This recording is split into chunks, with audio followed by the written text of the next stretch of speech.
Hey dude, how are you? I'm ठीक आया खमीसा तोजा केड़ा हाल आई? I am absolutely fine and cool bro. Yeah.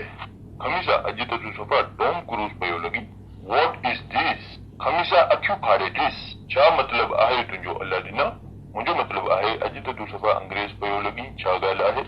मां सोचा पयो अजी का वठी मां सिर्फ इंग्लिश ॻाल्हाईंदस मगर इंग्लिश ॻाल्हाइण जी वजह छो त इंग्लिश ॻाल्हाइण सां ॻाल्हि में वज़न पैदा थियो वञे ऐं काफ़ी माण्हू इम्प्रेस बि थियो वञनि मां तुंहिंजे हिन नज़रिए खे बिल्कुलु नथो मञां छो भला छो त कहिड़ी बि ॻाल्हि जो वज़न वधाइण लाइ ज़रूरी न आहे इंग्लिश उर्दू या कहिड़ी बि ज़बान इस्तेमालु कई वञे बल्कि कहिड़ी बि ॻाल्हि जो वज़न वधाइण लाइ सभिनी खां पहिरियां इहो ज़रूरी आहे त असां पंहिंजी दलील खे मज़बूत कयूं अच्छा मिसाल जे तौर अगर के माण्हू तलवार खणी तो ते हमलो करण लाइ वार करे थो त तूं सभिनी खां पहिरीं छा कंदे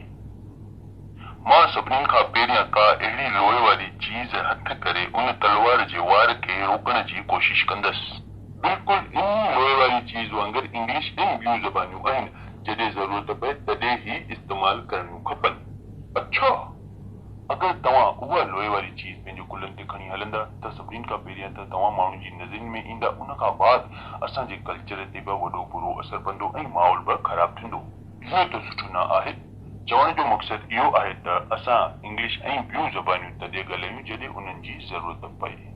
अल्लाह ॾिना ॻाल्हि त तुंहिंजी सही आहे असांखे घुर्जे त असां पंहिंजी सिंधी ज़बान खे ज़्यादा वैल्यू ॾियूं ऐं पंहिंजे कल्चर खे पंहिंजे दिलनि में ऐं सिंध में हमेशह आबाद रखूं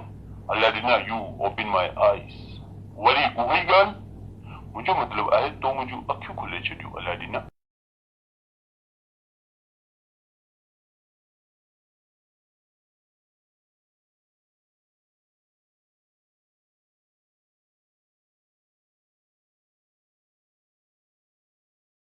मथे ॾिनल लिंक खे क्लिक करे YouTube ते असांजे चैनल सिंध सां दिलि खे लाइक कयो सब्सक्राइब कयो ऐं बेल आइकन ते क्लिक कयो महिरबानी